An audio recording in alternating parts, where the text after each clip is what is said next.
Yo estaba sentada en esa silla fría del despacho del abogado, mirando a mis propios hijos reírse mientras me obligaban a firmar los papeles de mi internación en el asilo. Patricia, mi hija mayor, no podía contener la sonrisa mientras deslizaba el documento hacia mí. Vamos, mamá, solo firma aquí y ya. Es lo mejor para todos, me decía con esa voz falsa que había perfeccionado durante años. Carlos, mi hijo menor, estaba recostado en su silla como si esto fuera una simple formalidad. Al fin podremos vender la casa y dividir lo poco que quede, susurraba Patricia, pensando que yo no podía escucharlo. Pero yo escuchaba cada palabra, cada burla, cada comentario despectivo que habían estado haciendo durante meses. Pobrecita la abuela Dolores, se burlaba Patricia imitando la voz de sus propios hijos. 72 años y sin un peso partido por la mitad. ¡Qué vergüenza para la familia! Sus risas resonaban en esa oficina como dagas que se clavaban en mi corazón de madre. Yo temblaba, no de miedo, sino de la rabia contenida de ver a mis propios hijos celebrar mi desgracia. Habían esperado este momento durante años, pensando que finalmente se librarían de la carga que representaba su madre viuda. Tomé la pluma con manos temblorosas, sintiendo como las lágrimas amenazaban con brotar de mis ojos. «Firme aquí, señora Dolores», me decía el abogado José con una sonrisa extraña que yo no lograba descifrar. Sus ojos brillaban con algo que parecía... ¿diversión? ¿Expectativa? No lo entendía en ese momento. Patricia ya estaba sacando su teléfono para tomar una foto. «Momento histórico», decía entre risas. «El día que mamá finalmente acepta que ya no puede cuidarse sola». Carlos aplaudía lentamente, como si estuviera celebrando una victoria. «Mira, mamá», continuó Patricia con crueldad, «ya hasta escogimos el asilo más barato que encontramos. Nada de lujos para ti. Un cuarto compartido con otras 3 viejitas, comida simple y visitas cada 6 meses si acaso». Su risa era tan fría que me hizo temblar. Carlos agregó, «Y ni se te ocurra llamarnos llorando. Nosotros ya hicimos suficiente por ti. Ahora es tu turno de ser responsable de ti misma». Sus palabras me dolían más que cualquier golpe físico. Firmé la primera página, luego la segunda. Cada trazo de mi nombre se sentía como una traición a mí misma, pero ¿qué otra opción tenía? Ellos habían hecho todo lo posible para convencerme de que era una carga, de que no tenía nada que ofrecer al mundo, de que sería mejor para todos y simplemente desaparecía en ese asilo. «Listo, mamá», dijo Patricia guardando los papeles. «Ya puedes ir preparando tus cositas. El lunes te recogen». Se levantó y ni siquiera me dio un abrazo de despedida. Carlos tampoco. Ambos se dirigieron hacia la puerta como si yo ya no existiera. «Ah, y no traigas muchas cosas», gritó Carlos desde la puerta. «El cuarto es muy pequeño. Solo lo esencial». Patricia se rió, como si tuviera algo de valor que llevar. Pero entonces, el abogado José carraspeó. «Disculpen, señores, pero hay un pequeño detalle más que debo leer en voz alta antes de que se vayan. Es un protocolo legal obligatorio». Patricia y Carlos se voltearon con cara de fastidio. «¿Ahora qué?», preguntó Patricia con tono molesto. El abogado abrió una carpeta gruesa y sacó varios documentos. «Debo informarles oficialmente sobre el patrimonio líquido de la señora Dolores, según los documentos bancarios que acaba de presentar». Mi corazón se detuvo por un segundo. ¿Patrimonio líquido? ¿De qué estaba hablando? Su madre, la señora Dolores, posee actualmente un patrimonio líquido de $120 millones americanos, leyó José con voz clara y fuerte. El silencio que siguió fue ensordecedor. Patricia, que estaba tomando agua, comenzó a toser violentamente. El líquido se le había ido por el camino equivocado. Sus ojos se llenaron de pánico mientras luchaba por respirar. Carlos se puso completamente blanco, como si hubiera visto un fantasma, y se quedó inmóvil como una estatua de mármol, con la boca abierta y los ojos desencajados. ¿Qué dijiste?, logró susurrar Patricia entre toses, con la voz quebrada y los ojos desorbitados. Si tú también has sentido alguna vez que tu propia familia te ha dado la espalda cuando más los necesitabas, entonces sabes exactamente lo que yo estaba viviendo en ese momento. Pero lo que mis hijos no sabían era que esta historia apenas comenzaba, y que su crueldad estaba a punto de volverse en su contra de la manera más inesperada. Para entender por qué llegué a ese momento tan doloroso, tengo que llevarte conmigo al pasado, a cuando yo era solo una niña de 8 años que perdió a sus padres en un accidente de tráfico. Quedé completamente huérfana, sin nadie en el mundo que me quisiera, hasta que mi abuela Verónica, una mujer de corazón gigante, me extendió sus brazos y me dijo: «Ven acá, mi niña. Desde hoy, tú eres mi mayor tesoro». Mi abuela Verónica era una mujer extraordinaria. Tenía 70 años cuando me adoptó, pero su energía y su amor parecían inagotables. Vivía en una casa modesta en las afueras de la ciudad, con un pequeño jardín donde cultivaba tomates y rosas rojas. «Dolores», me decía mientras me enseñaba a regar las plantas, «en esta vida, solo vale la pena lo que haces con amor verdadero. Todo lo demás es solo ruido». Ella trabajaba como costurera y se quedaba despierta hasta altas horas de la madrugada para poder pagarme la escuela.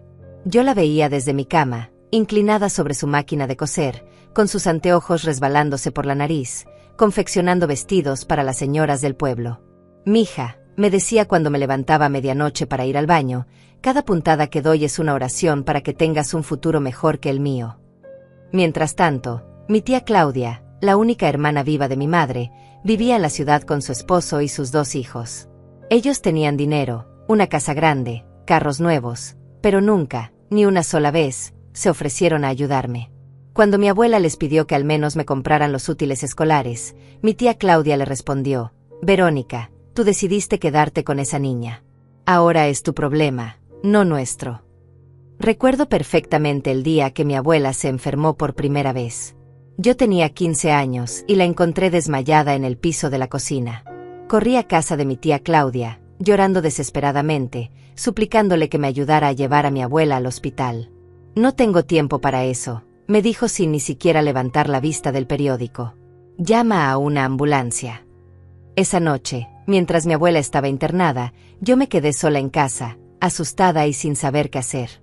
Mi tía Claudia no vino a verme, no llamó para preguntar cómo estaba. Nada. Fue mi vecina, la señora Alejandra, quien me trajo comida y se quedó conmigo hasta que mi abuela regresó del hospital 3 días después. «Mija», me dijo mi abuela cuando volvió a casa, débil pero con la sonrisa intacta, «hay personas que tienen mucho dinero pero corazones vacíos. Y hay personas que no tienen nada material, pero sus corazones están llenos de amor. Tú siempre recuerda de qué lado quieres estar». Cuando cumplí 18 años, conocí a Manuel, un hombre trabajador y honesto que se enamoró de mí a primera vista. Él era mecánico, tenía las manos siempre manchadas de grasa, pero su corazón era puro como el oro. «Dolores», me dijo el día que me pidió matrimonio, «no tengo mucho que ofrecerte, pero te juro que voy a trabajar día y noche para darte la vida que mereces». Manuel cumplió su promesa. Trabajaba desde las 5 de la mañana hasta las 10 de la noche, pero siempre llegaba a casa con una sonrisa y un beso para mí. Cuando nació Patricia, él lloraba de felicidad mientras la cargaba en sus brazos. «Esta niña va a tener todo lo que nosotros no tuvimos», me susurraba al oído. Mi abuela Verónica murió cuando Patricia tenía 3 años. Ese día, mientras yo lloraba inconsolablemente, ella me agarró la mano y me dijo sus últimas palabras. «Dolores, en el armario de mi cuarto, detrás de la ropa, hay una caja. Ábrela cuando yo ya no esté. Y recuerda siempre, el amor verdadero nunca muere, solo se transforma». Después del funeral, mi tía Claudia apareció como buitre. «Ahora sí necesitas nuestra ayuda, ¿verdad?», me dijo con una sonrisa falsa. «Pero ya es muy tarde. Tú elegiste quedarte con la vieja en lugar de hacer tu vida con nosotros». Sus hijos, mis primos, se reían detrás de ella. «La pobre Dolores», susurraban, «siempre va a ser una muerta de hambre». Cuando nació Carlos, 2 años después, Manuel ya había expandido su taller mecánico. «Dolores», me decía mientras cargaba a nuestro hijo, «estos niños van a tener la mejor educación, van a estudiar en las mejores universidades. Van a ser alguien en la vida». Pero algo extraño comenzó a pasar con mis hijos a medida que crecían. Mientras más dinero ganaba Manuel con su negocio, más se avergonzaban Patricia y Carlos de nuestros orígenes humildes. «Mamá», me decía Patricia cuando tenía 12 años, «¿por qué no puedes ser como las otras mamás?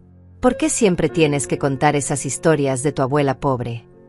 Carlos era peor. Desde pequeño mostró una crueldad que me helaba la sangre. Cuando tenía 10 años, Encontró un gatito herido en el jardín y en lugar de ayudarlo, lo pateó. Los débiles no merecen vivir, me dijo ese día, y sus palabras me recordaron dolorosamente a mi tía Claudia. Manuel murió cuando Patricia tenía 20 años y Carlos 18. Un infarto fulminante se lo llevó mientras trabajaba en su taller.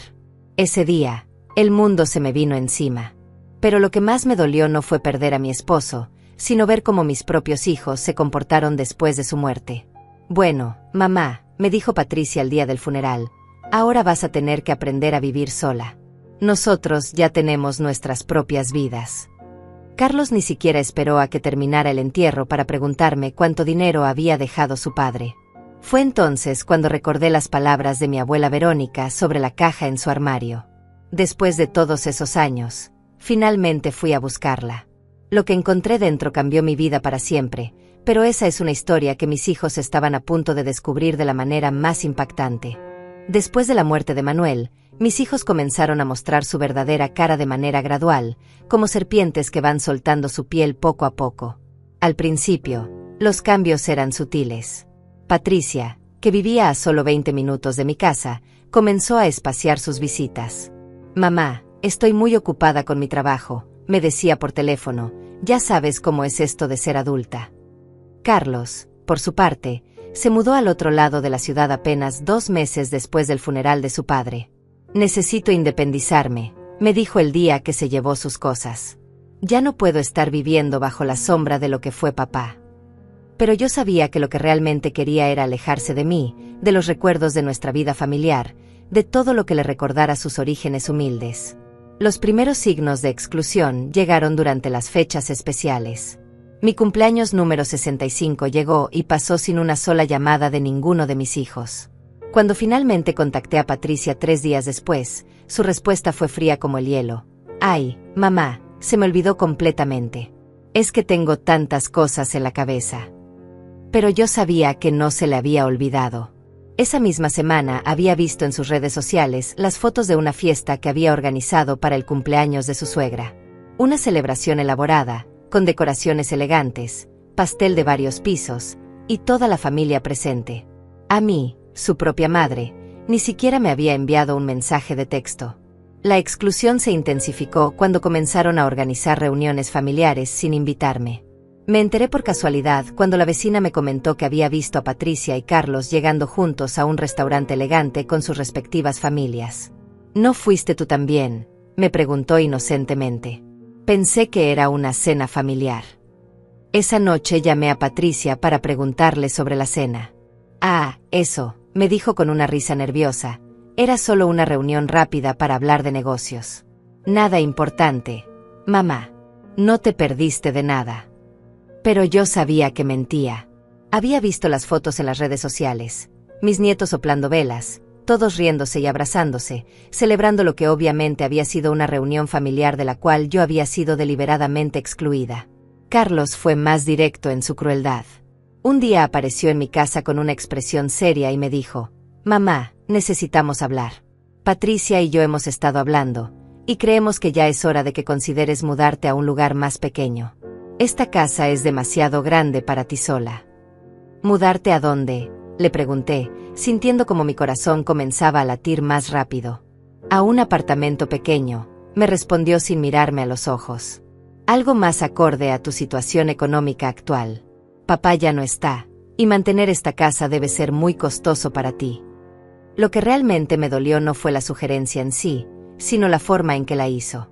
Como si yo fuera una carga, como si mi bienestar fuera un problema que él necesitaba resolver para su propia tranquilidad. «Hijo», le dije con voz temblorosa, «esta casa está llena de recuerdos de tu padre, de nuestra familia. Aquí naciste tú, aquí creciste». «Exactamente», me respondió con frialdad, «son solo recuerdos del pasado. Ya es hora de que vivas en el presente». Sus palabras me atravesaron como cuchillos. Este era el mismo niño que había corrido por estos pasillos, que había jugado en este jardín, que había sido consolado en estas mismas habitaciones cuando tenía pesadillas. Pero lo peor estaba por venir. Comenzaron una campaña sistemática para aislarme socialmente. Cuando mis amigas llamaban a casa preguntando por mí, Patricia o Carlos contestaban el teléfono y les decían que yo no me encontraba bien, que estaba pasando por una etapa difícil, que era mejor dejarme sola por un tiempo. Mamá está un poco confundida últimamente, le dijo Patricia a mi amiga Alejandra, la misma vecina que me había cuidado cuando mi abuela estuvo enferma. El doctor dice que es normal a su edad, pero necesita mucho reposo y tranquilidad.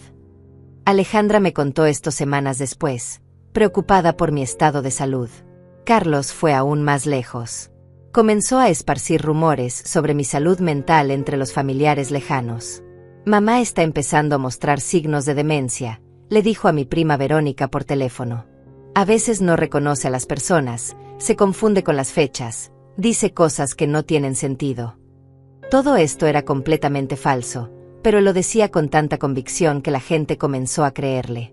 La manipulación se intensificó cuando comenzaron a controlar mis finanzas. Mamá, me dijo Patricia un día, hemos estado pensando que sería mejor si nosotros manejáramos tus cuentas bancarias. Ya sabes, para asegurarnos de que no te estafen o que no gastes el dinero en cosas innecesarias. ¿Cosas innecesarias?, le pregunté, sintiendo como la rabia comenzaba a hervir dentro de mí. ¿Cómo qué? Como esas donaciones que haces a la iglesia, me respondió Carlos, que había aparecido detrás de Patricia como si hubieran planeado esta conversación. O como la comida que compras para darle a los vecinos. Mamá, ya no puedes permitirte esos lujos. Pero yo sabía que esto no tenía nada que ver con proteger mis finanzas. Ellos querían controlar mi dinero para asegurarse de que no gastara su herencia en cosas que ellos consideraban inútiles. Como si mi propio dinero, ganado con el sudor de mi frente y el de mi difunto esposo, no fuera mío para hacer con él lo que quisiera. La crueldad alcanzó su punto máximo cuando comenzaron a hablar mal de mí delante de mis propios nietos. Un día, mientras estaba en casa de Patricia ayudándola con la limpieza, escuché cómo le decía a su hija de 12 años: «Mira, hijita, la abuela Dolores está empezando a ser una carga para todos nosotros. Ya no puede cuidarse sola, y nosotros tenemos nuestras propias vidas». «¿Qué significa eso, mamá?», preguntó mi nieta con inocencia. «Significa que probablemente la abuela va a tener que irse a vivir a un lugar especial para personas mayores», le respondió Patricia. «Un lugar donde puedan cuidarla mejor que nosotros». Esa noche lloré hasta quedarme sin lágrimas. Mis propios hijos estaban preparando a mis nietos para mi desaparición, como si yo fuera una mascota vieja que necesitaba ser sacrificada. Estaban borrando sistemáticamente mi presencia de sus vidas, convirtiéndome en una extraña en mi propia familia. Pero lo que ellos no sabían era que yo había comenzado a documentar todo. Cada conversación cruel, cada exclusión deliberada, cada mentira que contaban sobre mí. Porque algo dentro de mí, la voz de mi abuela Verónica, me susurraba que esto no era el final de mi historia, sino apenas el comienzo de algo mucho más grande. El momento que cambió todo para siempre llegó un martes por la tarde, 3 meses antes de que terminara en esa oficina firmando los papeles del asilo. Yo estaba en casa, preparando la cena como siempre, cuando sonó mi teléfono. Era una llamada de mi nieta, la hija de Patricia, pero algo estaba mal. Su voz sonaba extraña, como si estuviera llorando. «Abuela Dolores», me susurró, «¿puedes venir a buscarme a la escuela?». Mamá se olvidó de mí otra vez. Mi corazón se encogió. Esta ya era la tercera vez en el mes que Patricia dejaba a la niña esperando en la escuela. Inmediatamente tomé mis llaves y manejé hasta allí, encontrando a mi nieta sentada sola en los escalones, con los ojos rojos de tanto llorar. «Ven acá, mi amor», le dije abrazándola fuerte. «La abuela siempre va a estar aquí para ti». Durante el camino de regreso a casa, la niña comenzó a hablarme con esa honestidad brutal que solo tienen los niños. «Abuela, es cierto que te vas a ir muy lejos y no te vamos a ver nunca más». Sus palabras me golpearon como un rayo. «¿Quién te dijo eso, mi amor?». «Mamá y papá estaban hablando anoche», me respondió con voz pequeña. «Dijeron que ya encontraron un lugar para mandarte, que va a ser mejor para todos, especialmente para ellos». Cuando llegamos a mi casa, mi nieta se quedó dormida en el sofá. Yo aproveché para revisar su mochila y asegurarme de que tuviera todo para el día siguiente. Fue entonces cuando encontré algo que me heló la sangre. El teléfono de Patricia se había quedado en la mochila de la niña y tenía varios mensajes de WhatsApp sin leer. No era mi intención espiar, pero la pantalla se encendió automáticamente y vi los nombres en la conversación: Patricia, Carlos y alguien llamado Dr. Martínez, geriatra. Mi corazón comenzó a latir descontroladamente. ¿Un geriatra? ¿Por qué mis hijos estaban hablando con un doctor especializado en personas mayores sin decirme nada? No pude resistir la tentación. Abrí la conversación y lo que leí me dejó sin respiración. Carlos había escrito: «Doctor, necesitamos que nos ayude a convencer a nuestra madre de que ya no puede vivir sola. Ella se resiste a la idea del asilo, pero nosotros ya no podemos hacernos cargo de ella». El doctor había respondido: «Entiendo perfectamente su situación. Es muy común que las personas mayores se resistan al cambio. ¿Han considerado la opción de un certificado de incapacidad mental? Eso facilitaría mucho el proceso legal». Patricia había contestado: ¿eso es posible? Ella todavía está bastante lúcida, pero obviamente ya no puede tomar decisiones importantes por sí misma. ¿Cuánto costaría ese certificado? Mis manos temblaban mientras seguía leyendo. Carlos había enviado: «Doctor, lo que necesitamos es que quede muy claro en el certificado que mamá representa un peligro para sí misma, que no puede manejar dinero, que se olvida de apagar la estufa, que dice cosas sin sentido. Lo que sea necesario para justificar la internación». El doctor había respondido: «Por $1000 puede extender un certificado médico que indique deterioro cognitivo severo y recomendación de internación inmediata. Solo necesito que me traigan a la paciente para una consulta de rutina». Sentí como si el mundo se hubiera detenido. Mis propios hijos estaban conspirando para declararme mentalmente incapaz, comprando un certificado médico falso para poder internarme contra mi voluntad. Todo este tiempo que pensé que estaban siendo crueles por egoísmo, en realidad habían estado ejecutando un plan calculado para deshacerse de mí. Seguí leyendo con horror creciente. Patricia había escrito: «Perfecto, doctor. Y una vez que tengamos el certificado, ¿cuánto tiempo tomará el proceso de internación?» «Con los documentos correctos, pueden tenerla internada en menos de una semana», había respondido el doctor. «Y una vez adentro, será muy difícil que pueda salir, especialmente si ustedes son sus únicos familiares cercanos». Carlos había agregado: «Excelente. Y sobre la casa y las cuentas bancarias, necesitaremos algún documento especial para manejar sus finanzas». El doctor había contestado: «Con el certificado de incapacidad mental, ustedes podrán solicitar la tutela legal completa. Eso les dará control total sobre todos sus bienes». La conversación continuaba, pero yo ya no podía leer más. Las lágrimas me impedían ver claramente. Mis hijos no solo querían internarme, sino que habían planeado robarme todo lo que tenía. Estaban comprando documentos falsos, sobornando a un doctor y preparándose para robar mi casa y mis ahorros. Pero lo que más me dolía era leer los mensajes donde hablaban de mí como si ya estuviera muerta. «Una vez que esté en el asilo, podremos vender la casa inmediatamente», había escrito Patricia. «Yo ya hablé con un agente inmobiliario. Dice que podemos sacar al menos $200,000. Carlos había respondido: «Y lo mejor de todo es que ya no tendremos que fingir que nos importa. Nada de visitas obligatorias, nada de llamadas preguntando cómo estamos.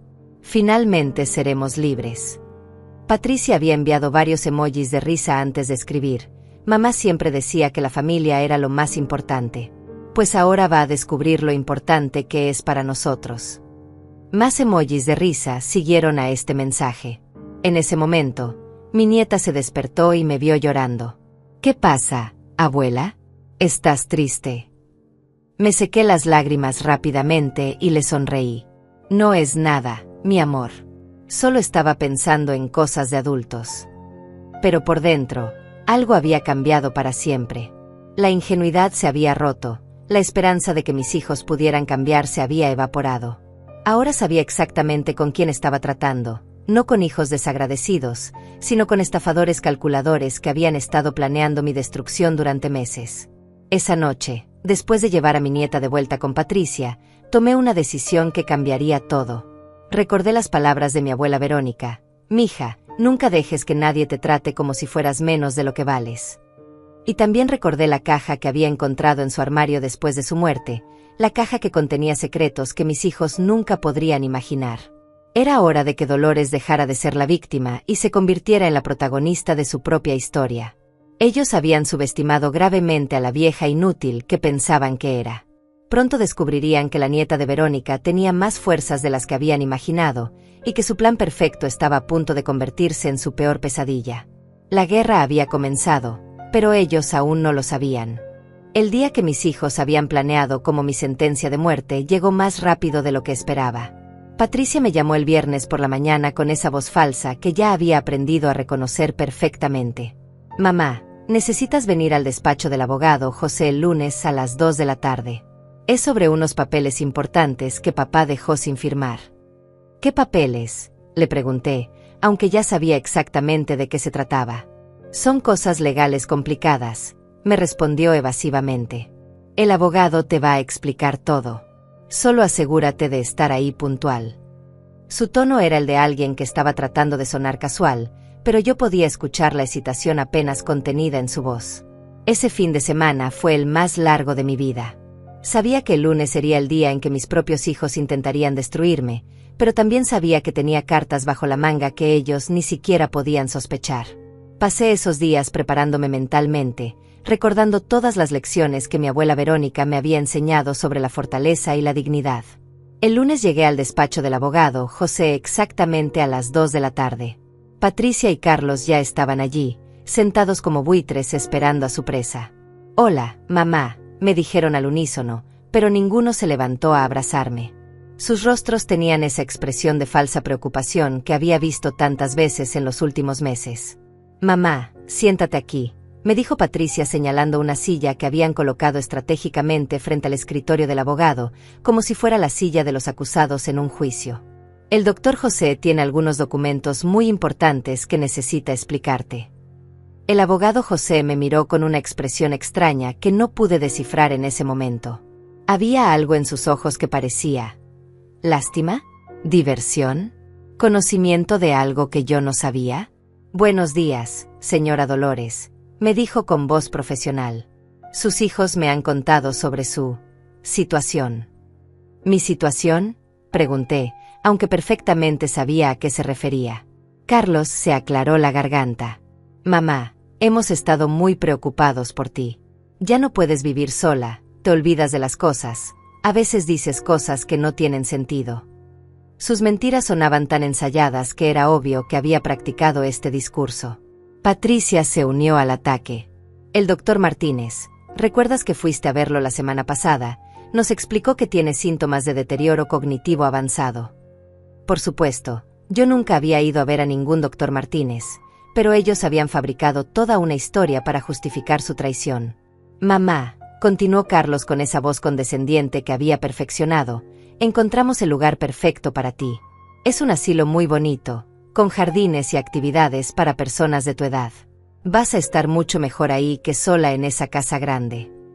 «Y lo mejor de todo», agregó Patricia con una sonrisa que no llegaba a sus ojos, «es que nosotros nos vamos a hacer cargo de vender la casa y manejar todos tus asuntos financieros.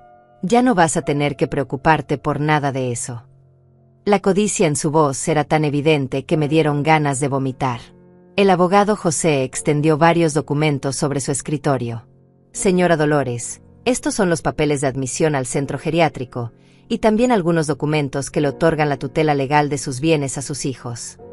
Sus palabras eran profesionales, pero había algo en su tono que me hizo sospechar que él sabía más de lo que estaba mostrando. «Solo necesita firmar aquí, aquí y aquí», me dijo Patricia empujando una pluma hacia mi mano. «Es solo una formalidad, mamá. Ya está todo arreglado». Carlos ya estaba sacando su teléfono para grabar lo que él consideraba sería mi humillación final. Pero entonces, algo inesperado sucedió. Mientras yo levantaba la pluma para firmar, fingiendo que iba a cooperar con su plan, el abogado José se aclaró la garganta de una manera muy particular. «Disculpe, señora Dolores, pero antes de que firme cualquier cosa, hay un protocolo legal que debo seguir. Tengo que informarle oficialmente sobre el estado actual de sus finanzas y propiedades». Patricia y Carlos se miraron con confusión. «¿Eso es necesario?», preguntó Carlos con impaciencia. «Nosotros ya sabemos que mamá no tiene mucho dinero. Papá era mecánico, no millonario». Se rieron como si fuera el chiste más gracioso del mundo. «Sí, doctor José», añadió Patricia, «todos sabemos que mamá vive de una pensión miserable y de los pocos ahorros que papá pudo dejar. No hay necesidad de leer nada. Su arrogancia era tan evidente que me dolía físicamente escucharla. Pero el abogado José no se inmutó. Abrió una carpeta gruesa que había estado sobre su escritorio y sacó varios documentos oficiales. Lo siento, pero es un requisito legal ineludible. Cuando alguien va a transferir la tutela de sus bienes, debo leer en voz alta el inventario completo de su patrimonio. ¿Inventario?, preguntó Carlos con una risa nerviosa. Doctor, con todo respeto, esto es una pérdida de tiempo. Mi madre tiene una casa vieja que vale tal vez $200,000 y una cuenta de ahorros con unos pocos miles. Nada más. Exacto, confirmó Patricia. Mamá siempre ha sido muy pobre. Por eso es que nosotros tenemos que hacernos cargo de ella ahora. Sus palabras estaban llenas de desprecio, como si la pobreza fuera un crimen del cual yo era culpable. El abogado José me miró directamente a los ojos, y por primera vez desde que había llegado, vi una pequeña sonrisa formándose en las comisuras de su boca. Señora Dolores, ¿está usted de acuerdo en que proceda con la lectura oficial de su patrimonio?, me preguntó, y había algo en su tono que me hizo entender que él sabía exactamente lo que estaba haciendo. Sí, respondí con voz firme, sintiendo como la adrenalina comenzaba a correr por mis venas. Por favor, proceda. Patricia y Carlos suspiraron con exasperación, como si esto fuera solo un trámite tedioso que tenían que soportar antes de poder celebrar su victoria. El abogado José puso sus anteojos, tomó el primer documento y comenzó a leer con voz clara y profesional. Inventario oficial del patrimonio de la señora Dolores María Rodríguez, viuda de Manuel Alejandro Pérez, realizado el día de hoy por orden judicial. Propiedades inmobiliarias, continuó leyendo. Casa principal ubicada en Avenida Central 4523, valorada en $250,000. Edificio comercial ubicado en calle Bolívar 1876, valorada en $2,800,000. Terreno rural de 500 hectáreas en Valle Verde, valorado en $8 millones. El silencio que siguió fue tan denso que se podía cortar con un cuchillo. Patricia y Carlos se habían quedado completamente inmóviles, con las bocas abiertas como peces fuera del agua. ¿Qué dijiste?, logró susurrar Patricia, con la voz quebrada por la incredulidad. Pero el abogado José no había terminado. Inversiones financieras, continuó leyendo implacablemente, acciones en bolsa valoradas en $35 millones. Bonos del gobierno por valor de $20 millones. Cuentas bancarias en múltiples instituciones con un total de $65 millones en efectivo. Carlos se había puesto completamente pálido. Sus manos temblaban mientras trataba de procesar lo que estaba escuchando. Esto tiene que ser un error, balbuceó. Mamá no puede tener ese dinero. Es imposible. El abogado José levantó la mano para silenciar las protestas de mis hijos y continuó leyendo con una calma que contrastaba dramáticamente con el pánico creciente en sus rostros. Patrimonio líquido total de la señora Dolores María Rodríguez, $120 millones americanos, pronunció cada palabra lentamente, saboreando el momento. Patricia comenzó a hiperventilar. Se abanicaba con las manos mientras trataba de procesar la información. No, repetía como un mantra. Esto no puede ser real. Mamá, ¿de dónde salió todo ese dinero? Su voz había subido varias octavas y sonaba como la de una niña pequeña que acababa de ser descubierta haciendo algo malo. Carlos se había levantado de su silla y caminaba en círculos por la oficina. Tiene que haber un error en los documentos, decía una y otra vez. Mamá, diles que hay un error. Tú no tienes ese dinero, ¿verdad? Diles que es un malentendido. Pero yo me mantuve en silencio, observando cómo se desmoronaba su mundo de certezas. Era fascinante ver cómo la codicia que los había cegado durante años ahora se convertía en pánico puro al darse cuenta de que habían estado atacando no a una anciana indefensa, sino a una de las mujeres más ricas de la ciudad. Pero hay más, continuó el abogado José con una sonrisa que ya no trataba de ocultar. Según los documentos que tengo aquí, la señora Dolores también ha estado documentando sistemáticamente el comportamiento de sus hijos durante los últimos 6 meses. Sacó una carpeta aún más gruesa de su cajón. ¿Documentando?, preguntó Patricia con voz temblorosa. ¿Qué significa eso? Pero por la expresión de terror en su rostro, creo que ya sabía exactamente lo que significaba. El abogado José abrió la carpeta y comenzó a sacar fotografías, grabaciones de audio y transcripciones de conversaciones. Tenemos aquí, dijo mientras ordenaba los documentos sobre su escritorio, una colección bastante completa de evidencia que demuestra un patrón sistemático de abuso emocional, manipulación financiera e intentos de fraude. Carlos se dejó caer en su silla como si le hubieran disparado. «Fraude», susurró. «¿De qué fraude hablas?» Pero sus manos temblaban tanto que no podía mantenerlas quietas. «Empecemos por esto», dijo el abogado José levantando una grabación de audio. «Esta es una conversación telefónica entre ustedes dos, grabada hace 3 semanas». Presionó el botón de reproducir y la voz de Patricia llenó la habitación. «Carlos, ya hablé con el doctor Martínez. Por $1000 nos va a dar el certificado de demencia que necesitamos. Una vez que tengamos eso, podemos internar a mamá y quedarnos con todo». La voz de Carlos respondía desde la grabación. «Perfecto. Y una vez que esté encerrada, vendemos la casa inmediatamente. Yo ya tengo comprador. Podemos dividir los $200,000 y olvidarnos de que esta vieja existe». Patricia se había puesto verde. «¿Cómo? ¿Cómo obtuviste esa grabación?», tartamudeó. «Eso es ilegal.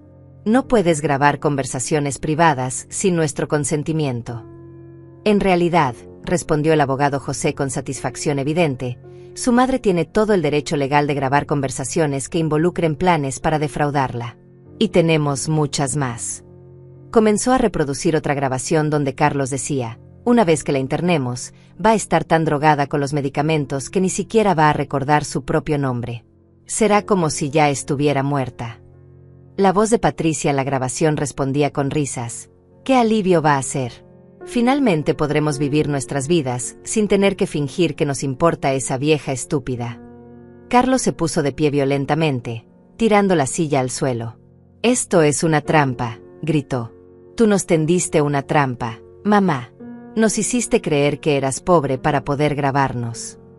«¿Una trampa?», le respondí finalmente, con una calma que me sorprendió a mí misma. «¿Coles trampa al hecho de que yo nunca les mentí sobre mi situación financiera? Ustedes simplemente asumieron que era pobre porque así era más fácil justificar su crueldad». Patricia comenzó a llorar, pero no eran lágrimas de arrepentimiento, sino de frustración pura. «Pero mamá, si tenías todo ese dinero, ¿por qué vivías como si fueras pobre? ¿Por qué no nos dijiste nada?». «¿Por qué?», le respondí mirándola directamente a los ojos. «Quería ver quiénes eran realmente mis hijos cuando pensaban que no tenía nada que ofrecerles. Y ahora lo sé». Mis palabras cayeron sobre ellos como martillazos. El abogado José continuó sacando documentos. «También tenemos aquí las transcripciones de sus conversaciones con el falso doctor Martínez, incluyendo los recibos de los $1000 que pagaron por un certificado médico fraudulento». Mostró una serie de papeles que hacían que Carlos pareciera a punto de desmayarse. «Y aquí», continuó implacablemente, «tenemos las capturas de pantalla de sus conversaciones por WhatsApp donde discuten en detalle cómo planean dividir los bienes de su madre después de internarla. Incluyendo esta joya», levantó una hoja, donde Patricia dice textualmente: «Una vez que esté en el asilo, la vamos a visitar una vez al año en Navidad, solo para mantener las apariencias». Patricia se cubrió el rostro con las manos. «Para. Ya para. No queremos escuchar más». Pero el abogado José no había terminado. «Y finalmente», dijo sacando un último documento, «tenemos aquí el contrato firmado con el agente inmobiliario para vender la casa de su madre, firmado 2 semanas antes de esta reunión. Un contrato donde ustedes se identifican como los únicos herederos legales, a pesar de que su madre sigue viva y en pleno uso de sus facultades mentales». Carlos comenzó a caminar hacia la puerta. «Me voy de aquí. Esto es una persecución. No tengo por qué escuchar más». Pero el abogado José lo detuvo con sus siguientes palabras. «Me temo que no pueden irse todavía. Verán, toda esta evidencia ya ha sido entregada a la Fiscalía del Distrito. Hay cargos criminales pendientes por intento de fraude, conspiración para cometer estafa, falsificación de documentos médicos y abuso de ancianos». El silencio que siguió fue sepulcral. Patricia y Carlos se miraron como 2 criminales que acababan de ser atrapados con las manos en la masa. Porque eso era exactamente lo que eran. «Cargos criminales», susurró Patricia. «Puede ir a la cárcel por esto». Su voz sonaba pequeña y asustada, muy diferente de la mujer arrogante que había entrado a esa oficina una hora antes. El intento de fraude contra personas mayores, explicó el abogado José consultando sus notas, puede resultar en hasta 10 años de prisión. La falsificación de documentos médicos agrega otros 5 años. Y la conspiración para cometer estafa puede agregar otros 7 años más. Carlos se desplomó en su silla. Mamá, me suplicó con lágrimas en los ojos. Por favor. Somos tu familia. No puedes hacernos esto. Nosotros solo estábamos preocupados por ti. Pero yo había esperado demasiado tiempo para este momento como para sentir lástima ahora. Los días que siguieron a esa revelación en la oficina del abogado fueron los más intensos de mi vida. Patricia y Carlos no se dieron por vencidos fácilmente. Al contrario, su desesperación los convirtió en enemigos aún más peligrosos de lo que habían sido antes. Ahora sabían que había $120 millones en juego, y eso los volvió completamente locos. La primera retaliación llegó esa misma noche. Mi teléfono no paraba de sonar. Carlos me llamaba cada 5 minutos, gritándome, suplicándome, amenazándome. Mamá, tienes que retirar esos cargos, me gritaba con una voz que no reconocía. Somos tu familia. No puedes destruir a tu propia familia por dinero. ¿Por dinero? Le respondí con una calma que me sorprendía.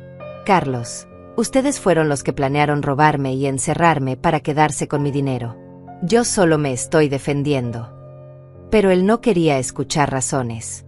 Patricia apareció en mi casa al día siguiente con los ojos hinchados de llorar. Mamá, me suplicó desde la puerta, porque yo no la dejé entrar. Tienes que entender que todo esto fue un malentendido. Nosotros nunca quisimos hacerte daño de verdad. Solo estábamos preocupados por tu bienestar. ¿Un malentendido?, le pregunté, sosteniendo en mi mano una copia de las transcripciones donde ella me llamaba vieja estúpida y decía que sería un alivio cuando yo estuviera encerrada y drogada. Patricia, tengo todo documentado. No hay malentendido posible.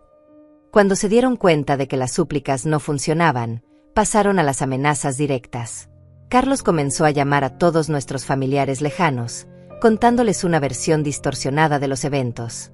Mamá se volvió loca, les decía a mis primas y sobrinos. Tiene delirios de grandeza, cree que es millonaria, y ahora nos está acusando de cosas terribles que nunca hicimos. Patricia fue aún más lejos. Creó cuentas falsas en redes sociales y comenzó a publicar historias inventadas sobre mí. Mi madre sufre de demencia severa, escribía en grupos de Facebook de la comunidad. Ahora está en una etapa paranoica donde cree que su familia la quiere robar.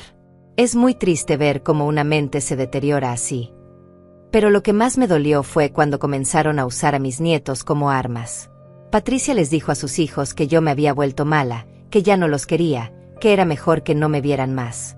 La abuela está muy enferma, les explicaba con voz de falsa tristeza. Ya no es la misma persona que conocían. Es mejor recordarla como era antes. Una tarde, mi nieta más pequeña, la misma que había encontrado llorando en la escuela, se escapó de su casa y vino corriendo a la mía. Abuela, me dijo entre sollozos, mamá dice que tú ya no me quieres, que dijiste que no querías volver a vernos nunca más. Es cierto. Mi corazón se rompió en 1000 pedazos. Mi amor, le dije abrazándola fuerte, eso no es cierto. La abuela te va a querer siempre, pase lo que pase. Pero sabía que Patricia había envenenado la mente de mis nietos contra mí, y eso me dolía más que cualquier insulto que me hubieran dirigido a mí directamente. La presión se intensificó cuando Carlos comenzó a seguirme. Aparecía en el supermercado cuando yo estaba comprando, se estacionaba afuera de mi casa durante horas, me seguía cuando iba al banco. Solo quiero hablar contigo, mamá, me decía cuando lo confrontaba. Solo 5 minutos para explicarte nuestra perspectiva. Pero yo sabía que no era conversación lo que buscaba. Era intimidación pura. Quería que me sintiera acorralada, asustada, sola. Quería que la presión constante me hiciera dudar de mi decisión de exponerlos. Patricia intentó una estrategia diferente. Comenzó a aparecerse en mi casa con familiares lejanos, personas que no había visto en años, para presionarme emocionalmente. Mira, mamá, me decía, tu prima Alejandra vino especialmente para hablar contigo. Está muy preocupada por esta situación familiar. Mi prima Alejandra, a quien Patricia obviamente había llenado de mentiras, me miraba con lástima. Dolores, me decía con voz condescendiente, entiendo que estés pasando por un momento difícil, pero destruir a tus propios hijos no es la solución. La familia es lo más importante. La familia es lo más importante, le respondí mostrándole las transcripciones de las conversaciones donde mis hijos planeaban internarme contra mi voluntad. ¿Esto te parece amor familiar? Alejandra se quedó sin palabras al leer los documentos. La campaña de difamación se intensificó cuando Carlos contactó a los medios locales, inventando una historia sobre una anciana millonaria que había perdido la razón y estaba acusando falsamente a sus hijos cariñosos. Es una tragedia, le dijo a un reportero que vino a mi casa. Mamá era una mujer tan dulce antes de que la enfermedad la cambiara. Pero el reportero era más inteligente de lo que Carlos había esperado. Cuando le mostré todas las evidencias, las grabaciones, los documentos del falso doctor, el periodista se dio cuenta inmediatamente de quién era realmente la víctima en esta historia. Señora Dolores, me dijo después de revisar toda la documentación, ¿estaría dispuesta a dar una entrevista? Esta historia necesita ser contada. Hay muchas personas mayores que sufren este tipo de abuso por parte de sus familias. Esa noche, después de que el reportero se fue, me sentí más sola que nunca. Estaba sentada en la cocina de la casa donde había criado a mis hijos, donde había cocinado miles de comidas para ellos, donde había curado sus heridas cuando eran pequeños, y me pregunté si había hecho lo correcto. Fue entonces cuando recordé algo que me llenó de fuerza. Fui al cuarto de mi abuela Verónica, que había mantenido exactamente como ella lo había dejado, y abrí esa caja que había encontrado después de su muerte. Adentro había cartas, fotografías y documentos que habían cambiado mi vida para siempre. Pero también había algo más. Una carta que mi abuela había escrito específicamente para mí, para ser abierta cuando sientas que ya no puedes más. Con manos temblorosas, abrí el sobre amarillento y comencé a leer su letra familiar. Mi querida Dolores, decía la carta, si estás leyendo esto, es porque estás enfrentando la prueba más difícil de tu vida. Alguien que debería protegerte te está haciendo daño, alguien en quien confiabas te ha traicionado. Sé que duele, mi niña, porque yo también pasé por lo mismo. La carta continuaba. Cuando yo era joven, mi propia hermana trató de robarme la herencia que nuestros padres me habían dejado. Me acusó de estar loca, de ser una mala influencia para ti. Pero yo aprendí algo muy importante. La fortaleza no viene de ser amado, viene de amarse a uno mismo lo suficiente como para no permitir que nadie te pisotee. Mis lágrimas caían sobre el papel mientras seguía leyendo. El dinero que te dejé, la riqueza que ahora tienes, no es solo para que vivas cómodamente. Es para que tengas el poder de defenderte, de ser independiente, de nunca tener que suplicar por dignidad. Úsalo sabiamente, mi niña. Y recuerda siempre, los que verdaderamente te aman nunca intentarán destruirte para beneficiarse ellos mismos. La carta terminaba con las palabras que me dieron la fuerza para continuar. No tengas miedo de estar sola, Dolores. Es mejor estar sola con dignidad que acompañada por personas que solo quieren lastimarte. Y recuerda que yo siempre estaré contigo en espíritu, cuidándote como lo hice cuando eras pequeña. Esa noche tomé una decisión que cambiaría todo. Ya no iba a ser la víctima pasiva en esta historia. Era hora de que Dolores, la nieta de Verónica, demostrara de que estaba hecha realmente. Al día siguiente de leer la carta de mi abuela Verónica, desperté con una claridad mental que no había sentido en años.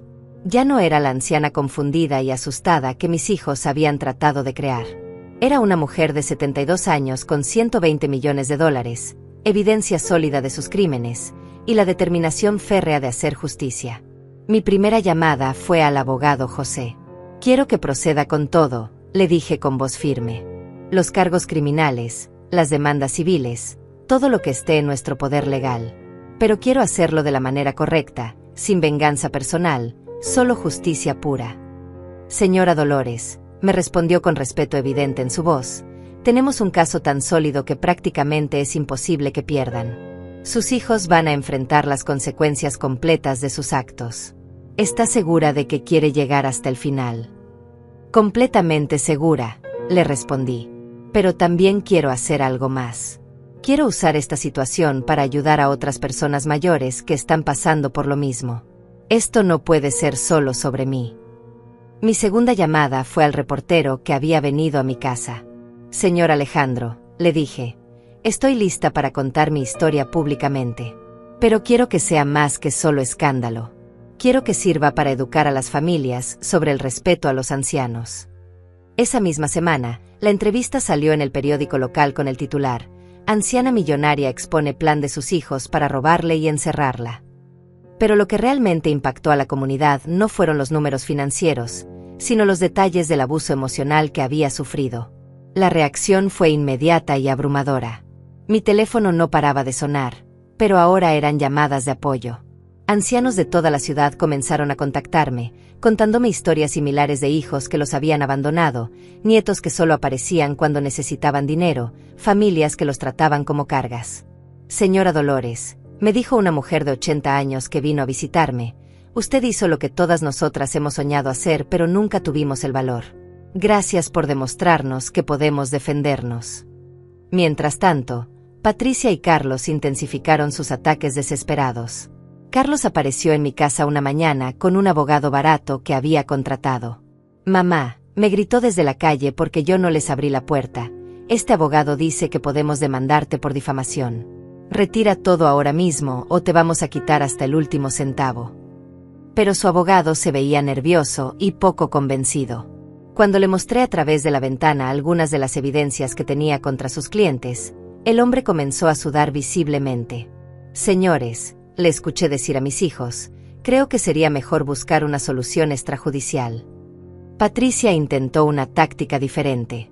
Comenzó a aparecer en la iglesia que yo frecuentaba, fingiendo ser la hija devota preocupada por su madre enferma. Padre Miguel, le decía al sacerdote con lágrimas cocodrilos, mi madre está muy confundida. Está acusando a su propia familia de cosas terribles. ¿Podría usted hablar con ella? Pero el padre Miguel era un hombre sabio que había visto muchas situaciones familiares complicadas. Cuando me pidió una reunión privada, yo le mostré toda la documentación. Hija mía, me dijo después de revisar las evidencias, lo que tus hijos planearon hacer contigo no solo es criminal, es un pecado contra el cuarto mandamiento. Tienes todo mi apoyo. La situación legal avanzaba rápidamente. El fiscal del distrito, después de revisar todas las pruebas, decidió procesar a Patricia y Carlos por múltiples cargos. Señora Dolores, me explicó en una reunión, este caso va a sentar un precedente importante. El abuso de ancianos está aumentando dramáticamente, y necesitamos enviar un mensaje claro de que esto no será tolerado. Pero lo que realmente quebró la resistencia de mis hijos fue cuando sus propios amigos y familiares comenzaron a distanciarse de ellos. Las evidencias eran tan claras y tan crueles que nadie podía justificar sus acciones. Patricia perdió varios clientes en su trabajo cuando la historia se hizo pública. Carlos fue despedido de su empleo cuando su jefe se enteró de que estaba siendo procesado por fraude contra ancianos. ¿Ves lo que has hecho?, me gritó Patricia en una confrontación desesperada en el estacionamiento del supermercado. Destruiste nuestras vidas. Nuestros propios hijos están siendo bully de la escuela porque su abuela es famosa por ser una anciana vengativa. Patricia, le respondí con una calma que la enfureció aún más. Yo no destruí sus vidas. Ustedes las destruyeron solos cuando decidieron traicionarme. Yo solo me defendí. Carlos intentó chantajearme emocionalmente una última vez. Mamá, si sigues adelante con esto, nunca más vas a ver a tus nietos. Te vamos a cortar completamente de la familia. Pero sus amenazas ya no tenían poder sobre mí. Carlos, le dije mirándolo directamente a los ojos, mis nietos van a crecer y van a poder leer los periódicos. Van a poder ver las evidencias. Y van a entender quién fue realmente la víctima en esta historia. La verdad siempre sale a la luz. La presión legal finalmente los quebró. Su abogado les aconsejó que buscaran un acuerdo para evitar la prisión. Señora Dolores, me llamó el abogado José una tarde, Patricia y Carlos quieren reunirse para negociar un arreglo. Están dispuestos a admitir su culpabilidad públicamente y pagar restitución completa por los daños emocionales. ¿Qué tipo de restitución?, pregunté, aunque el dinero no era lo que me motivaba. Quieren devolver los $1,000 que pagaron por el certificado médico falso, pagar las costas legales, y hacer servicio comunitario en asilos de ancianos por 2 años. Pero yo tenía una condición adicional. Quiero que escriban cartas públicas de disculpa, admitiendo exactamente lo que hicieron y por qué estuvo mal. Y quiero que esas cartas sean publicadas en el mismo periódico donde salió mi entrevista. La reunión de negociación fue surreal. Patricia y Carlos, que meses antes se reían mientras me obligaban a firmar papeles para el asilo, ahora estaban sentados frente a mí como criminales convictos, suplicando mi misericordia. «Mamá», me dijo Patricia con voz quebrada, «sabemos que lo que hicimos estuvo mal. Estábamos cegados por la codicia. Pero somos tus hijos. Tiene que haber alguna manera de arreglar esto». Los miré a ambos durante un largo momento, estos dos adultos que había criado con tanto amor, que había cuidado cuando estaban enfermos, que había defendido ante todo el mundo. Y sentí nada. Ni amor, ni odio, ni siquiera lástima. Solo una profunda tristeza por lo que pudiera haber sido. «Está bien», les dije finalmente. «Acepto el acuerdo. Pero con una condición final, van a respetar la orden de restricción que voy a solicitar. No quiero que se acerquen a mí a menos que sea estrictamente necesario para asuntos legales. Y si alguna vez, intentan manipular a mis nietos contra mí otra vez, yo voy a proceder con todos los cargos criminales sin piedad». Sus cartas de disculpa fueron publicadas una semana después. Fueron humillantes para ellos, pero justas. Admitían públicamente haber planeado internarme falsamente, haber intentado robar mi patrimonio y haber abusado emocionalmente de mí durante meses. Pero mi venganza más satisfactoria no fue legal, sino moral. Había demostrado que los ancianos no somos víctimas indefensas. Había probado que la dignidad no se negocia. Y había enviado un mensaje claro a cualquier familia que estuviera considerando abusar de sus mayores: nosotros también sabemos pelear. 6 meses después de esa confrontación en la oficina del abogado José, mi vida había cambiado de maneras que nunca habría imaginado. Ya no era solo Dolores, la viuda pobre que vivía de recuerdos. Ahora era Dolores, la mujer que se había defendido, que había demostrado que la edad no significa debilidad, y que había encontrado una nueva razón de vivir en medio del dolor más profundo. Con parte de mi patrimonio, decidí hacer algo que sé que mi abuela Verónica habría aprobado completamente. Compré un edificio abandonado en el centro de la ciudad y lo convertí en el Centro de Apoyo para Adultos Mayores Verónica Pérez, en honor a la mujer que me enseñó que el amor verdadero nunca es condicionado. El centro no era un asilo tradicional. Era un lugar donde los ancianos podían venir durante el día para socializar, aprender nuevas habilidades, recibir asesoramiento legal gratuito sobre el abuso familiar y, sobre todo, recordar que sus vidas tenían valor y dignidad independientemente de lo que sus familias pensaran de ellos. «Señora Dolores», me dijo don Manuel, un hombre de 80 años cuyo hijo había estado robándole la pensión durante años, «este lugar me salvó la vida.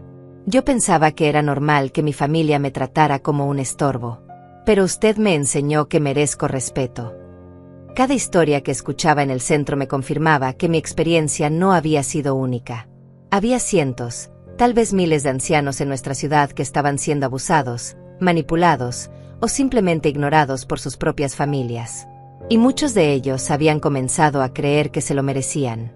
«El abuso de ancianos», le dije al periodista Alejandro durante una entrevista de seguimiento 6 meses después, «no siempre son golpes físicos. A veces es el hijo que solo llama cuando necesita dinero. A veces es la hija que dice, ya no puedes cuidarte sola, para poder vender tu casa. A veces es la familia que te trata como si fueras un mueble viejo que ya no sirve». Mi historia había resonado mucho más allá de nuestra ciudad. Comencé a recibir cartas de personas mayores de todo el país, contándome sus propias experiencias de abuso familiar. Algunas historias eran tan terribles que me quedaba despierta por las noches pensando en el sufrimiento silencioso de tantas personas. Una carta que me llegó de una mujer de 75 años en México me partió el corazón. «Señora Dolores, mi hijo me quitó mi casa diciéndome que era por mi propio bien. Ahora vivo en un cuarto pequeño en el fondo de su casa, como una sirvienta. Pero después de leer su historia, me di cuenta de que no tengo que aceptar esto.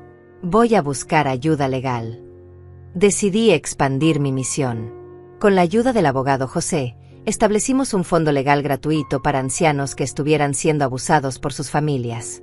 También creamos una línea telefónica de apoyo, operada las 24 horas por voluntarios entrenados, muchos de ellos personas mayores que habían pasado por experiencias similares. Lo más importante, les decía a los nuevos voluntarios durante las sesiones de entrenamiento, es hacerles saber que no están solos. El abuso familiar te hace sentir como si fueras tú el problema, como si fueras una carga. Nuestro trabajo es recordarles que son valiosos, que merecen respeto y que nunca es demasiado tarde para defenderse. En cuanto a Patricia y Carlos, nuestras vidas se desarrollaron en mundos completamente separados. Cumplieron con su servicio comunitario trabajando en asilos, una ironía que no se les escapó a nadie. Patricia me contó una amiga común que al principio odiaba cada minuto de su castigo, pero que gradualmente había comenzado a entender el dolor que había causado. Hay una señora en el asilo, le había dicho Patricia a esta amiga, que me recuerda mucho a mamá. Sus hijos la abandonaron allí y nunca la visitan. Cuando la veo tan sola, me doy cuenta de lo cerca que estuve de convertir a mi propia madre en esa mujer. Carlos, según supe, había tenido una crisis emocional más profunda. Su esposa había amenazado con divorciarse cuando se enteró de lo que había planeado hacerme.